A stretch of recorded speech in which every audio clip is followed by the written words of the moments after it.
Okay, dear student, today inshallah we will discuss that how we can determine the capacity of any long column or short column. So first of all, let me clear it again. What are the long column and what are intermediate and short column? So as per AISC, the long column is the one which always fail or buckle within the elastic range. Within the elastic range, we will see maybe in the upcoming slide at a stress value less than 0.44 Fy. So the failure stress in a long column will be less than 44% of Fy. This means that if the yield strength of a material is 250 megapascal, so a long column will always fail it can sustain the maximum stress value equal to 44% of Fy. It means that we cannot achieve the material strength more than 0.44 Fy. So even though the material still have 56% reserve strength in yielding, but the failure will occur at a stress value less than 0.44 Fy. And if a column fails at a stress value more than 0.44 Fy but less than Fy, this type of the column will be regarded as a intermediate column or short column. So we are also referring as a inelastic buckling or inelastic failure because this type of the column buckling will occur at some point. Maybe there might be some flank local buckling or stress at some portion, maybe very local portion, maybe may have exceed the yield limit. But when the overall buckling will occur, the most of the material will be within elastic range. So next question arises how we can determine the strength of a long column. So the strength of long column can be determined by Euler formula. So this is the formula which is derived by Euler. So Euler, it was he was a Swiss mathematician. So I believe that you have already derived this formula in mechanics of materials. But even though you haven't derived this formula, you will study this formula again in detail in your next semester. But I would like to give you only one equation. So this equation is equation number 12. So equation number 12, it is called Euler critical formula. Euler critical formula means that this is a formula which is derived by Euler. So this formula provided us the critical load. Critical load means that load value at which the buckling will occur in a long column. So this P critical is the function of EI value and length. So it means that if we are assuming that E and I value and phi scale, these are constant, it means that the critical load, the load value at which a long column will buckle is inversely proportional to the scale of the length. It means that more will be the length for the same cross section, the column will fail at a lesser load value. It means that if we are keep on increasing the load, keep on increasing the length, the column will fail at a load value lesser than the column which is having lesser length. So further, we are having actually in this formula, L is the effective length. Effective length in formula number 12. What is the effective length? Effective length is the length which is corresponding to half sine wave. And how we determine this effective length? So effective length is always determined multiplying the total length with effective length factor, which is depending upon boundary condition. So we have modified the formula. So this formula will become pi square EI over KL square. So further, we also know that by definition of moment of inertia is equal to AR square. That is the definition. And further, you can assume many ways. You can assume that you are dividing this side and also this side by area. Or assume that this area is coming on the other side. So P critical over area, that will become the stress. So Fe is the stress, it is not the force. We represent the stress in our steel structure by F and load by P. So this Fe is equal to P critical over area. So it means that in this equation, so you can also assume that we have divided P critical. So if we also divided this side by A value, so this equation will become pi square E, and this R value, it will come in the denominator and it may divide KL value. So because this is also having square of R value, so we can convert into a single parameter which is referred as KL over R square. So just by dividing this equation number 14 or 13 by area, we have converted the critical load into critical stress, and by bringing the R value in the denominator, we have converted it into a parameter which is referred as a slenderness ratio. So KL over R square is slenderness ratio, and Fe is the critical stress. So we have converted the load value into the stress value because we always check that what were the failure stress, what were the stress when a column buckle, so that we can compare these stresses against material strength. So we can also represent KL over R slenderness ratio by R value, just to make the equation simple. So R is the slenderness ratio, which is equal to KL over R. So equation becomes simple. So Fe are the critical stress, or Fe or Euler critical stress. Euler critical stress means that these are the critical stress value that we have determined, that we are determining by Euler equation. So critical stress at which the buckling will occur in a long column is equal to pi square E over R square. So what does it mean? E value for all type of steel is constant, whether it is a grade 36 or A50 steel. So all type of the steel, they are having E value constant, pi scale is also constant. So it means that the stress value at which a column will fail in buckling is inversely proportional to the R scale. So what does it mean? It means that the stress value, the failure load or failure stress is independent of material strength. Rather, it is the function of a geometric parameter which is referred as slenderness ratio. So it means that it is important to note that the buckling load determined from either equation is independent of strength of steel value, whether you are using A50 steel or A36 steel. Because I have just explained that all type of steel are having same E value. So whether you are using the A36 steel or any high strength steel, so if they have same slenderness ratio R value, so their failure stress will be same. So that is interesting thing, which is different from tension member. So in case of the tension member, the yield strength and rupture strength both are the function of gross area, yield strength, and ultimate strength of the material. It means that more is the yield strength or ultimate strength, more will be the tensile capacity. But in case of the compression member, the stress value at which the buckling occurs or the load value at which the buckling will occur is independent of material strength Fy or Fu. Rather, they are depending upon a geometric parameter which is referred as slenderness ratio. So what is slenderness ratio? That is the ratio between the effective length over minimum radius of gyration, or radius of gyration about any particular axis. So the most important factor on which this load or stress is depending upon is KL over R. So more is the length, lesser, more will be the slenderness ratio. So more will be slenderness ratio, lesser will be the failure stress. And similarly, more will be the R value, radius of gyration, lesser will be the slenderness ratio.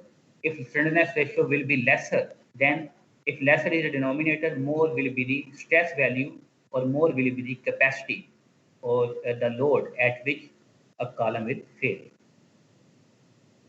So P critical is Euler critical elastic buckling load, and Fe is the Euler elastic critical buckling stress. So buckling stress are represented with Fe, and critical load. Why they are called elastic? Because the value of the stress or the load which is causing the buckling will be within elastic limit. So I have explained this here. A long compression member fail by elastic buckling, and short compression member may be loaded until material yield or perhaps even goes into the strain hardening zone. So a short column can fail at a stress value even more than Fy, and a long column will always fail at a stress value less than Fy. So, however, in the most of the vast majority of the usual situation, failure occurs by buckling after a portion of cross section has yielded. So this is the graph that I will also explain maybe after maybe discussing a couple of the slides. So actually, how come we have got this limit? So we have to take, we have to fix the limit for the long column and short column. If you just imagine the stress strain curve of steel. So in the stress strain curve of steel, so we are having this yield stress from 0 to Fy, and then after Fy we are having the yielding zone and strain hardening zone. So this limit 0.44 Fy, so we can differentiate long column and short column depending upon the slenderness ratio limit or depending upon the maximum stress value that can be produced in a long column. So AISC, I will explain that how come AISC has assumed this value, just a conservative value. AISC, American Institute of Steel Construction, he says that a long column will be the one which will fail at a stress value less than 0.44 Fy.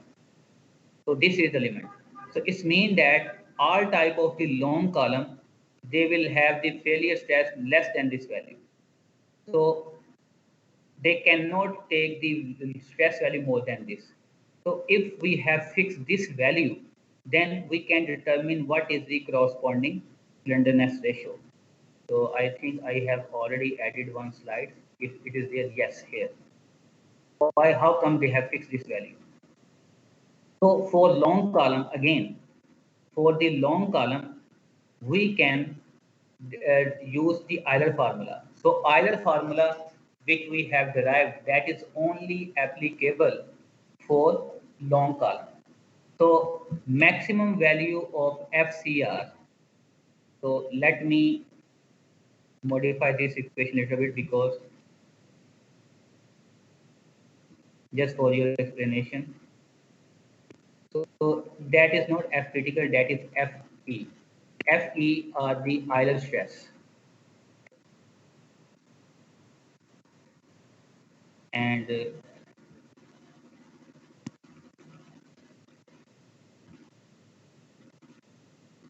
I'm assuming F critical value is equal to 0.2.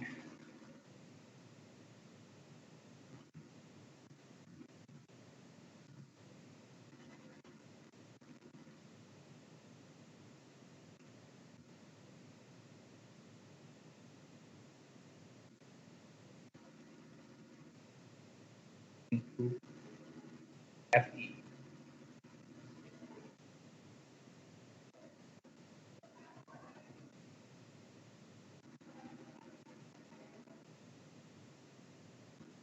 And further,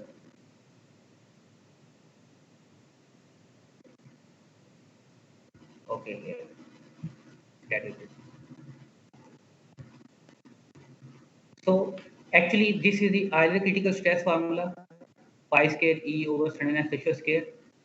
We can also represent into this case. And actually, AISC says that the long column can take maximum stress equal to 0.5 Fy, or the maximum Euler stress that can develop, actually it is not 0.44, that is half of the Fy. So if a column will fail at a stress value less than equal to 50% of Fy, that is the long column. If that column will fail at a stress value more than 50% of Fy, that is the short column. So actually further, he has multiplied AISC, the 0.5 Fy or Euler critical stress value with 0.877, just like I have shown on this side. So why they have multiplied this, further reduced this stress limit by multiplying a factor 0.877. So 1 minus 0.877, you will have the value 0.123. So it means that we are reducing 12.3% of the strength further in order to consider the effect of initial imperfection. So initially we have discussed that all type of the compression member, they undergo certain imperfection, which are residual stresses and initial deflection, which are out of plane deflection. So actually it is difficult to estimate, or it is a lengthy process to calculate the strength reduction due to imperfection.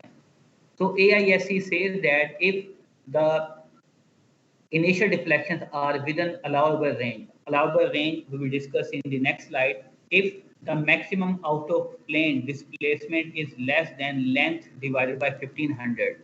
So in order to, instead of computing the actual strength reduction, we can assume that the total strength will be 0.877 of total strength.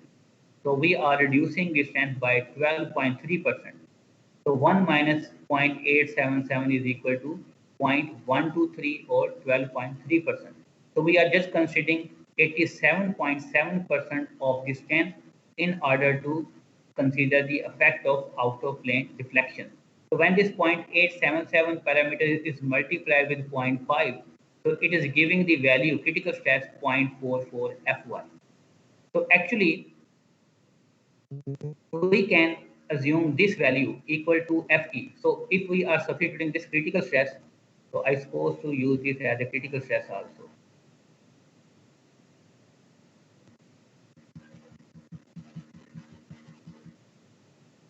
Because both are the critical and idle are both are the same for the time being, just to avoid the confusion.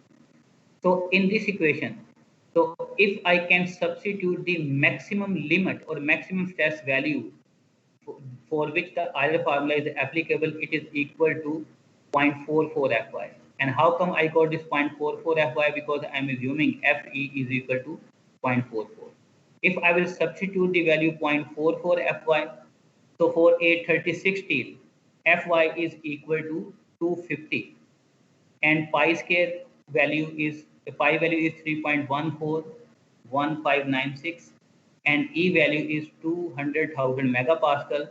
So only unknown value will be RC, critical strength ratio. So the critical strength ratio is value is equal to around 133. It means that that is the strength ratio, minimum strength ratio that is applicable for a long column. So here it means that in the previous slide that I have explained, so Euler formula is only applicable if the failure stress are less than equal to 0.44 Fy, and if I substitute this value in either formula, so I am getting corresponding value of RC, which become 133. So if I plot the curve between slenderness ratio of the column versus the stress value at which the column will fail. So if slenderness ratio will be more than RC value, then for example, more than RC, which I have computed as a 133 to 200. Why I have considered 200? Because for the compression member, slenderness ratio is not allowed to exceed 200 value. So here it means that if slenderness ratio is 133, so the failure stress will be 0.44 Fy. If slenderness ratio is, for example, any value, for example, here 170. If slenderness ratio will be 170, the buckling will occur at a stress value less than 0.44 Fy. So that can be determined by the Euler formula. So Euler formula can be used to determine the stress value at which the buckling will occur. It means that if we know this slenderness ratio, so we can determine the stress value at which the buckling may take place. So it means that we must know that for this, which formula will applicable? So either formula is only applicable for long column. Long column means that for which the slenderness ratio is more than R critical but less than 200. But what is about this range? So if the slenderness ratio is less than RC, so it means that that column will fail at a stress value more than 0.44 Fy. So we cannot determine the strength of that column which is having slenderness ratio less than R critical for short column. Because if we are using either formula, so either formula will give the value on the higher side. So for the short column, we are having a different formula. So that we will discuss after short while. So if we know the slenderness ratio, so we can determine the stress value at which buckling occurs. If we know the slenderness ratio and we know the type of the column, we can use the formula of short column to determine the stress value at which the buckling will occur. This means that that value at which the buckling will occur will be referred as a FCR. FCR means critical stress. So this critical stress at which buckling will occur is not a constant value. That is the value which is depending upon slenderness ratio. So actually this equation 0.4711, this equation has been derived from the same equation. Same equation means that here if you are not substituting Fy value, just determine the parameter in terms of Fy. So 0.44 RC is coming on the other side and 0.44 is coming on the other side. So this equation is the same if you are not representing substituting the Fy value. Okay, again, now I will define the long column again. Long column elastic buckling is produced and deformations are recovered upon removal of the load. And further, the stress produced due to elastic buckling remain below the proportional limit. Why proportional limit?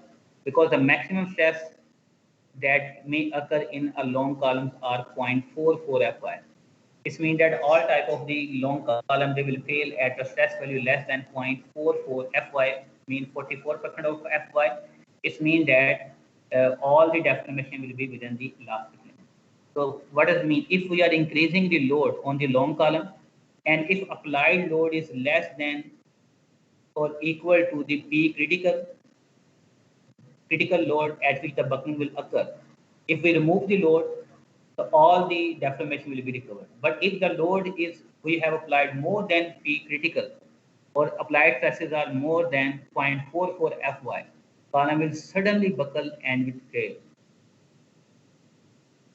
So a short column, normally a short column is the one which is having very less slenderness ratio, maybe around 20 to 30, less than. The failure will occur in this column always due to the yielding or yielding of material without any buckling. So this column is too short that if we are increasing the load, so it will never buckle in the later direction. So it will only fail when the compressive stresses are more than or equal to yield stress. And in between, we are having long column. So intermediate column buckle at relatively higher load as compared with the long column.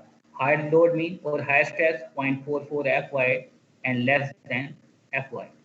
Buckling is inelastic. Inelastic buckling means that some part of this section become inelastic. Some part, maybe some portion of flanges or maybe outer portion of some webs, they might exceed the strain value more than yielding strain.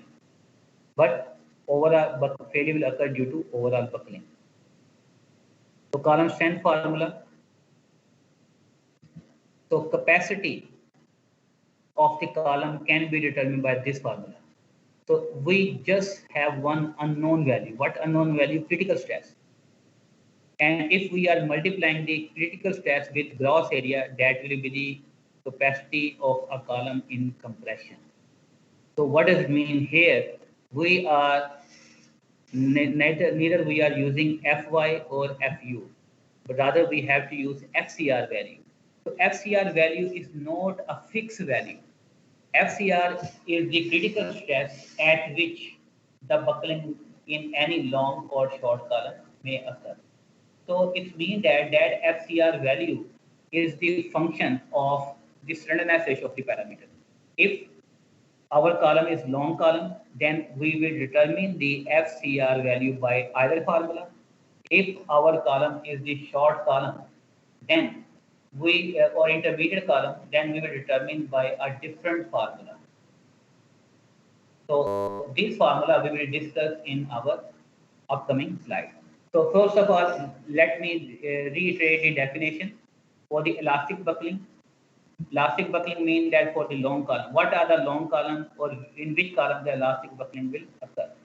So if the slenderness ratio is more than RC value, or FE, either stress or buckling stress are less than 0.44 FY. So you're supposed to write here F critical. So F critical is equal to 0.87 FE. So here I supposed to write F critical, okay? Because FE is 0.5. So F critical is equal to 0.877.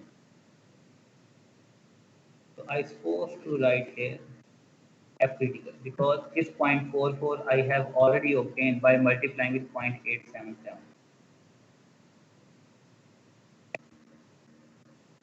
Where Fe is the Euler buckling stress and 0.877 is the factor to estimate the effect of out of straightness, initial deflection, about span divided by 1500.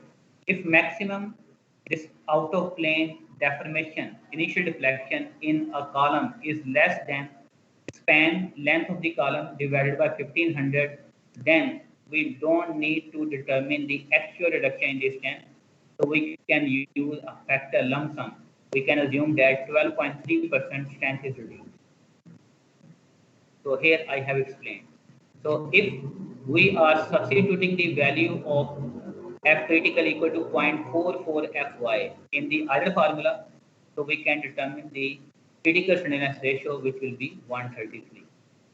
For inelastic buckling or no buckling, intermediate and short column, if slenderness ratio of any column is less than RC, what is RC? RC is the critical slenderness ratio, then which is 133. In that case, column will always fail, or critical stress or the failure stress will always be more than 0.44 Fy. You can also check. So in that case, the critical stress or the buckling stress can be determined by this formula. So in this formula, 0.658 Fy is the yield strength of the material, and Fe is the Euler critical stress, Euler, which is pi square E over slenderness ratio square.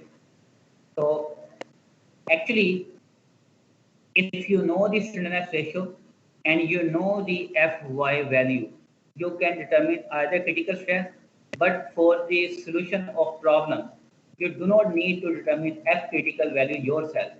Just to facilitate the design, or just to quickly design the compression member. So readily a table has been made for the students that you can use for compression member design, for the robust design, to make the design process quick. So here, if you will open page number 105 to onward, so you will have this type of table. This is the page number 105. So and also on page number 106 and similarly page number 107, 108 and 9, you are provided with this table. So I will explain this table to a little bit.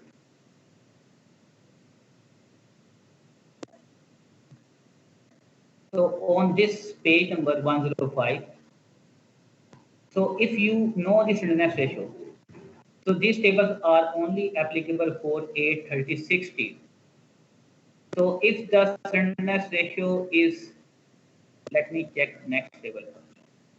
If the slenderness ratio is more than 133 or 830/60, that column will be long column. So here we are having the slenderness ratio, and here we are having Euler stress. Euler stress pi square EI over slenderness ratio square, and these are phi C FCR values. So that are directly being computed. So if you are having slenderness ratio 133, so in the Euler formula, if you are computing, if you are substituting the slenderness ratio 133, which is the Euler equation? Here, this one, Fe, this one, Fe. If you are substituting the value in this equation, this is also Fe, slenderness ratio 133. So you can compute Fe value directly 112. And if you multiply this 112 with phi value, so I believe that the phi value in compression is used as a 0.85. So you can also check the ratio between 88.09 divided by 112. So actually this is used around maybe 0.8. But anyhow, so you are directly provided with phi C FCR value. Phi C FCR value. So phi C FCR value for any slenderness ratio is directly can be obtained from this table, and where the slenderness ratio is less than 133. For all slenderness ratio less than 133, so he has computed this value for phi CFCR value by using this formula. So you do not need to compute the phi CFCR value by yourself. If you know the slenderness ratio of the column or the compression member, you can consult the page number 105 to 1010 to determine the critical slenderness ratio. So we will see that how we can utilize this. Okay, here in your book, the definitions are slightly different because in the new edition, the definition has been little bit modified. But I will explain that what are the compact section, non-compact, and cylinder section, and why we are discussing this. So we will discuss this type of a definition also in detail in our compression member. So a compact section is the one which is having, so these definitions are with reference to local stability. Local stability we have already discussed. So flange local buckling and the web local buckling in compression members are the local buckling. Actual definition or actual terminology is the buckling of unstiffened element and buckling of stiffened element. So I told you that in case of channel section and I section, flanges, they are unstiffened because they are only connected from the one side, and web, they are stiffened. In case of the angle section, both legs are unstiffened. So when a compression member is subjected to compressive force, so due to the compressive force, there are chances that a local buckling occurs within flange and the web. And how we can avoid? We can avoid if the local slenderness ratio means if B over T ratio, width of stiffened and unstiffened element divided by thickness of stiffened and unstiffened element is less than some particular value. So depending upon B over T ratio value, we can classify type of the stiffened and unstiffened element as a compact element, compact section, non-compact, and cylinder. So compact, you can say that compact section is equivalent to the short column. A compact section is the one that has sufficiently thick element so that it is capable of developing the fully plastic stress distribution before working. This means that if our elements, they are compact, they will never buckle before overall buckling. So they have B over T ratio sufficiently small. So for compression, so how we can check this lambda P value? So lambda P value is the limiting B over T ratio for compact section, P plastic stress distribution. So for stiffened element, flanges of hollow section subjected to compression. So for stiffened. So these are not applicable in our cases. So the value is given 1.12. If we are substituting the Fy value 36 over here, E value 200,000, this value is 31.8. So for this stiffened element, if B over T ratio is less than 31.8, our section will be the compact. We will not discuss for the non-compact, or I will come back to this slide. But first of all, I will discuss the lambda R value. So lambda R value, these are also referred as a cylinder compression, as compression section. Cylinder means thin.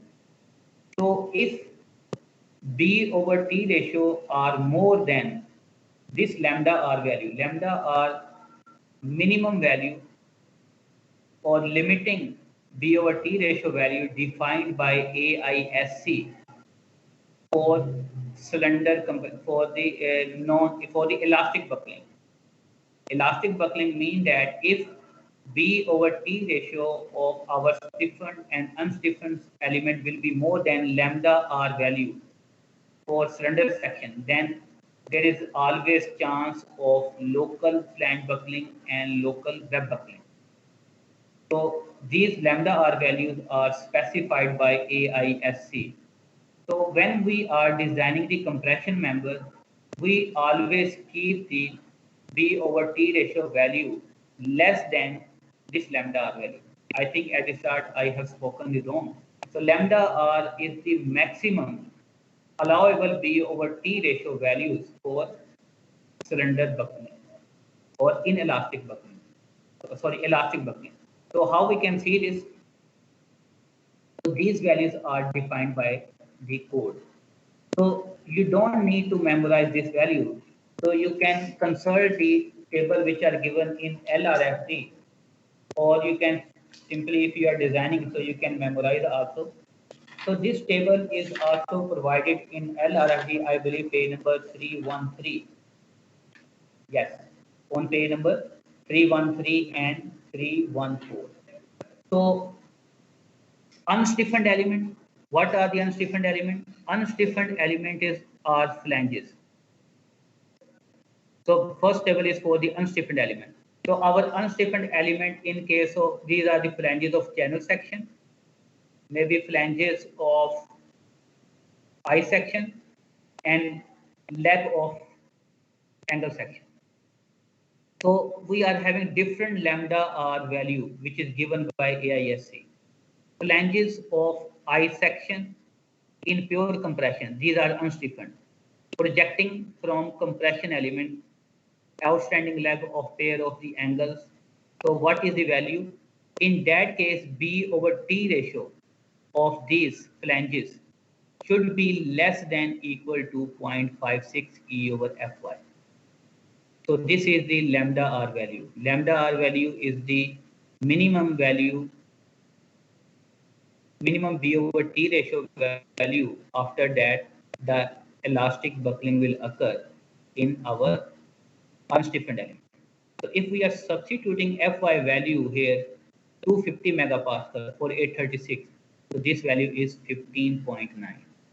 So what does it mean? It means that width over thickness ratio of flanges in channel and flange or projected leg or half flange of I section should be less than 15.9. If this value will be more than 15.9, so local buckling in flanges will occur. For single angle, B over T ratio means larger leg divided by thickness of the angle should be less than 12.8. If B over T ratio of the angle section is more than 12.8, there will be local buckling in angle. Stem of T's, and for any built-up section, we are having different formula. So we are only concerned with these two values. This value will be used for the full flange of channel section and half flange of I section, and this will be used for angle section because these are unstiffened. For stiffened element, we are having different value. So stiffened element uniform we are having uniform compression. So this value we will not consider here. This value will be used for the flexure bending case. But we supposed to use the values for compression. Uniform compression in web of doubly symmetric I section and channel section. Web of channel section and I section, height of the web over thickness of the web, which is equivalent to the B over T ratio of stiffened element, that value should be less than 1.49 under root E over Fy. If we are substituting the Fy value, then this value is 42.3. This means that height of the web over thickness of the web for the compression member should be less than 42.3 to avoid the buckling of stiffened element or web. So non-compact section is the one for which the yield stress can be reached in some but not all of its compression element just at buckling stage. So this is equivalent to the inelastic buckling or intermediate column. So if B over T ratio is more than lambda P but less than lambda R, that column will be non-compact. So I'm not going to explain this value in detail because I'm supposed to discuss this definition again in beam topic. But for the time being, I just want to comment that how we can avoid local buckling in flanges and in web, or local buckling of unstiffened element and stiffened element. If our unstiffened elements are flanges, then this value should be less than 15.9. If our unstiffened elements are angle section, then this value B over T ratio value should be less than 12.8. And similarly, if for the stiffened element for the web, height of the web over thickness of the web ratio should be less than 42.3. So how we can compute this B over T ratio for flanges of I-shaped member and T's? Actually, in case of I section or W section, wide flange, so only the projected leg. The projected leg mean that then in that case B of the unstiffened element. Unstiffened element having the width value half of the BF value, because half flange is free and half flange is connected with the web. So B value will be equal to BF by 2 in case of I section. And in case of the angle section, B value will be the dimension of the larger leg. In case of the channel section point C, B value will be the total flange width. And for point D for plates, the width B is the distance from the free edge to the first row of the fastener.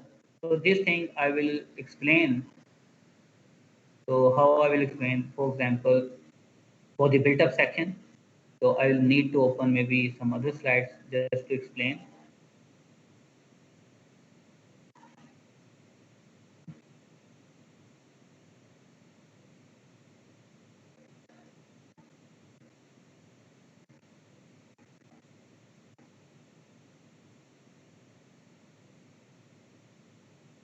Where is slide? Yes, here, this one.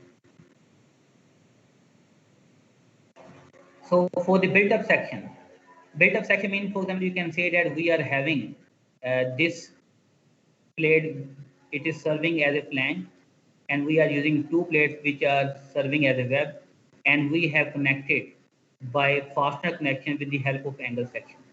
One leg of the angle section is fastened with the web, other leg of the angle section is fastened with the flange, just to make a built-up section. So in this case, this projected portion, this flange is the unstiffened element. In that case, B value is the distance from the edge of this plate to the center of this board. This center portion is a stiffened element because it is connected with the help of fastener from the inner side. So projected leg of unstiffened element or projected B is B value will be equal to distance from the free end to the center.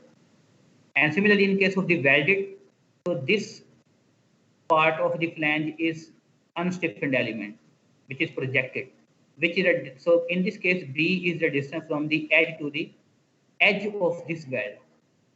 And this is the B value, and we need to divide by the thickness. And this B over T ratio value should be less than 15.8.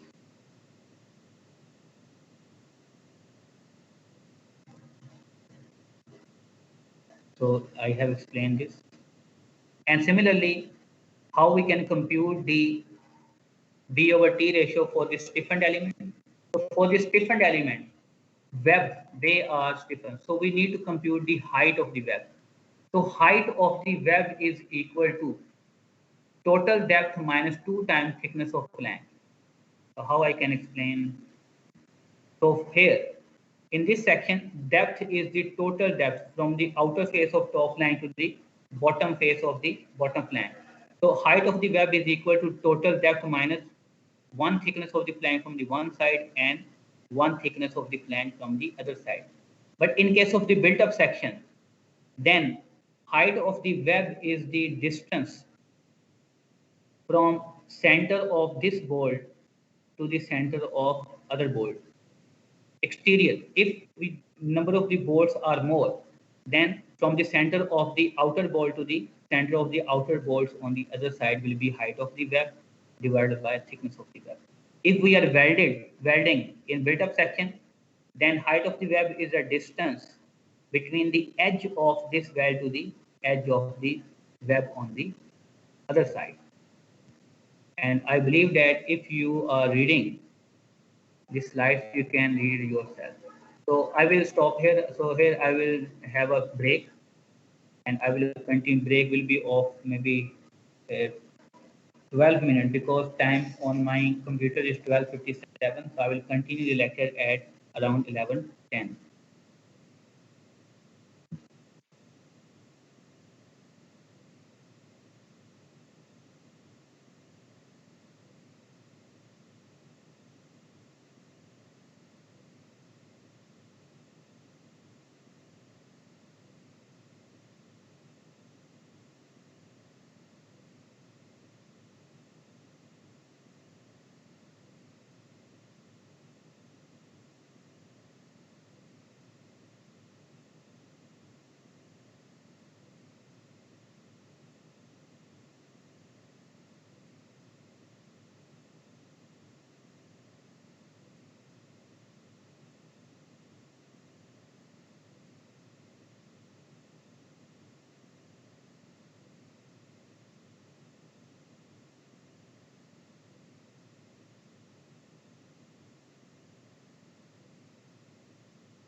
Okay, CR, are you there?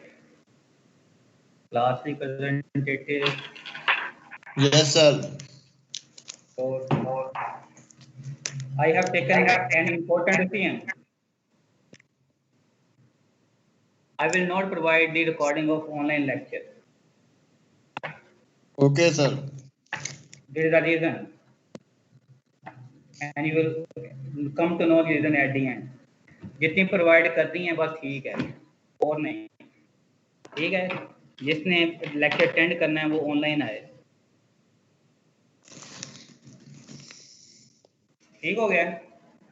Okay sir. आपका B section है, उस दिन सिर्फ 15 student जो थे वो online थे। ठीक है, आउट ऑफ 37 15। ठीक है, तो जिसने अगर लेक्चर पढ़ना है, इतना शौक है, वो ऑनलाइन आए। I will not provide the recording of audio lecture.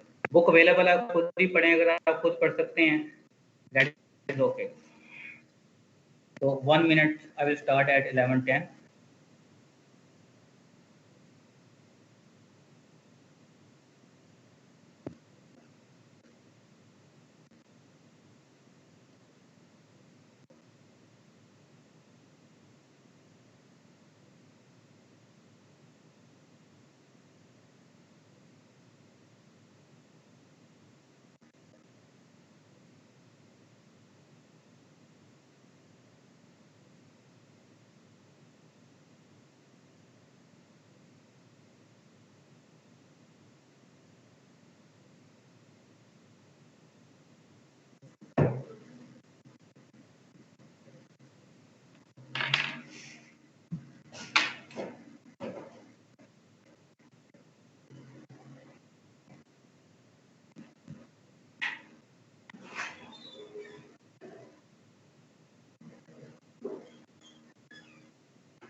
Okay, Bismillahirrahmanirrahim.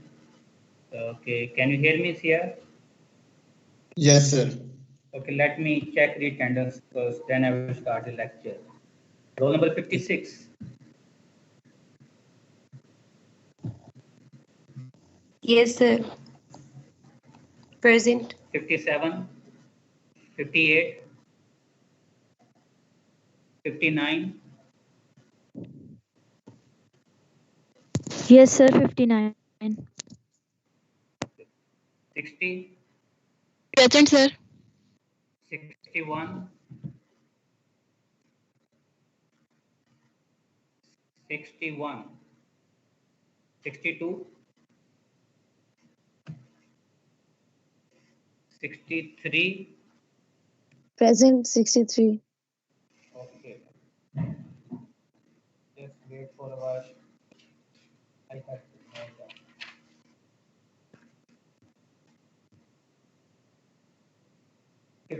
57 था, 57.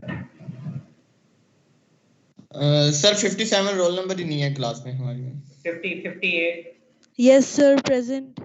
ठीक है, 63 Present. 64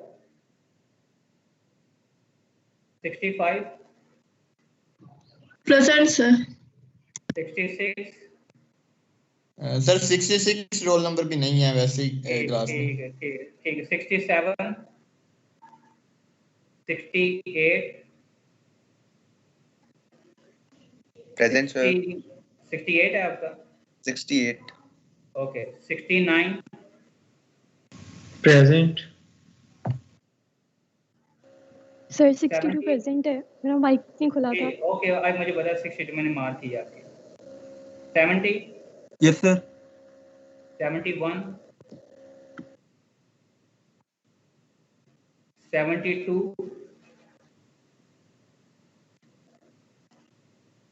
73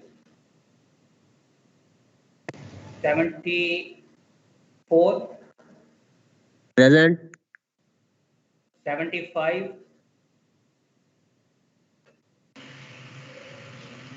76 77 78 Yes, sir. 79 sir 76 present है। तुम अब कहाँ से आए हो? सर मैंने पहले बोला था वो आवाज नहीं गई, पता नहीं क्यों। Okay okay okay no problem. 78 79 Yes, sir. 78. Okay okay 79 80 Yes, sir. 80. Okay good 81 82 Sir, 82. Okay good 83 Yes, sir. 84 Yes, sir. Yes, sir. सात रोल नंबर भी बोल, सात रोल नंबर भी बता दीजिए, ठीक है। 85 84. Okay sir 85 86 Yes, sir. 86. 87 Yes, sir. 87. Yes, okay sir. Okay 87. Okay हो गया। 88 Yes, sir. 88. 89 89 ओके है, ठीक है। 90 Present, sir. 90. Okay 91 91. Okay 92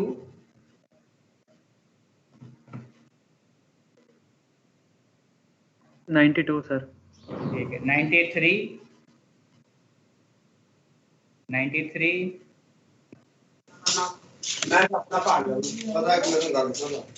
93 94 Yes, sir. 94. 95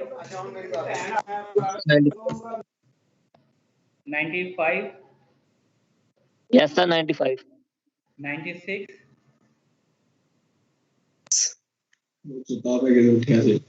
yes sir.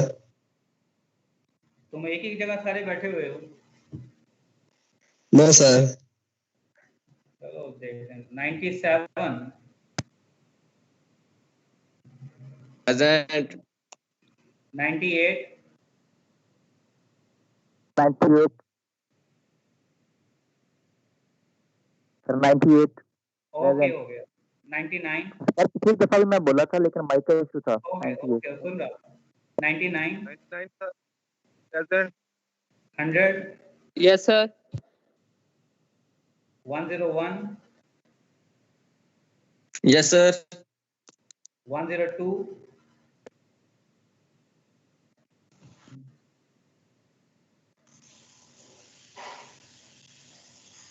103 present sir 103।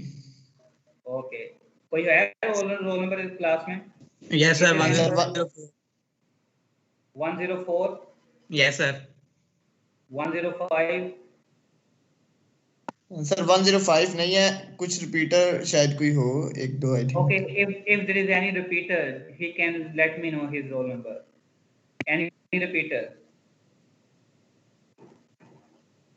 If any repeater is attending the class, he can open the mic and respond me. Okay, no repeater is online. Sir roll number 73 मैंने बोला था, वो आवाज नहीं आई शायद. अच्छा, आवाज आ गई थी, तुम अब आए हो? नहीं सर, सर 102. ओके, ठीक है, हो गया. सर मेरी 77. सर मैंने बोला था, लड़के कह रहे आवाज नहीं आई. चलो देख लेते हैं बाद में. सर 102 की आवाज है.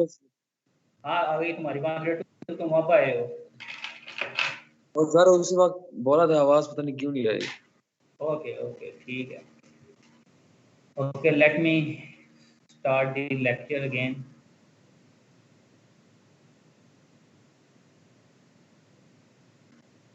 Okay, now I will explain what is the snug tight connection. So I told you that sometime we have to use the bolted connection. So in bolted connection, we have to tighten the connection by wrench, so we tighten the bolts. So snug tight are the connection that is the tightness obtained by a full effort of a single person. So if we are tightening the bolt by the wrench, so the tightening achieved after a full effort of a person. Gentlemen, please mute the mic.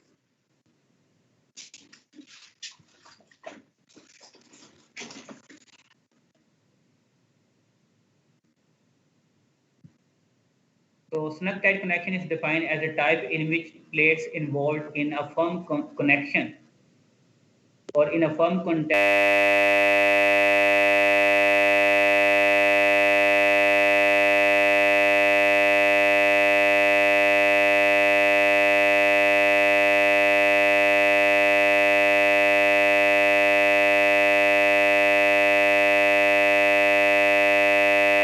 due to the same reason.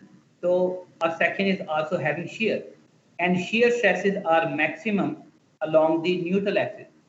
I believe that in mechanics of material, you have determined the shear stresses along with the bending stresses. You understand? Yes, sir. So it means that shear stresses, they are maximum at what point? Along the neutral axis. Isn't that? Yes, sir. If along the neutral axis, that shear stresses must be resisted by some material. Something must be available, material available, that is resisting that stress value. So along the x-axis, we are having some thickness of the angle section. So that thickness and the length of the angle section along the length, that large area is resisting the shear. But if the section are bending about y-axis, it means that if the both members, they are behaving as a one unit, then their slippage, because one angle will be in tension and other will be in compression, so they tend to move relative to each other. So this movement must be constrained by providing some material, and that material is provided in terms of stay plates. You understand? Just like, yes, sir. I will give you example. If you are placing one register on another register, and if you are bending both, you can see that both registers, they can slip relative to each other, because the register which is at the bottom part, it is in tension, and the register which is on the above is in compression. But if you staple both, and if you stapling, you can see that if you tend to bend, you cannot bend because you need more force. Why? Because both registers, they are behaving as a one unit. And why? Because you have prevented their slippage. How you have prevented? By stapling them. Or if you are maybe join their pages or cover with the help of some gum. Gum is just like welding. So it means that if you have constraints their slippage, then you can achieve their more bending strength or more buckling strength. So maybe after the midterm, when we will have the online classes, So I will elaborate further all these concepts. Okay. So anybody else is having question? If there is no any question, then I would like to. Yes, Mubin, yes, ask the question. Sir ये new book values वगैरह में limits में थोड़ा सा difference है, तो हम जो है अपनी न्यू बुक ही फॉलो करनी, मैं स्लाइड में मॉडिफाई कर लूंगा, ठीक? Okay sir, I will modify my slides. Yes, Uzair, speak. What is your question again? Sir कुछ दफा यही मेरे ख्याल में मुबीन वाला ही मसला कि स्लाइड्स में जो वैल्यू है और बुक में वो थोड़ी चेंज है, तो फिर हम बुक वाली भी फॉलो करें जो भी लिखा हुआ है। जो बुक है मैं वो लिखने, लेकिन आपने मुझे बता देना है कहाँ पे चेंजेस हैं। जहाँ पे चेंजेस है मुझे कम्युनिकेट कर दें, हो सकता है जो वैल्यू करेक्ट होंगी फिर मैं आपको बता दूंगा। But anyhow you have to follow the book because okay, my sir, thank you. I haven't updated my slide. Okay, okay sir, thank you. Okay, good luck. Allah Hafiz.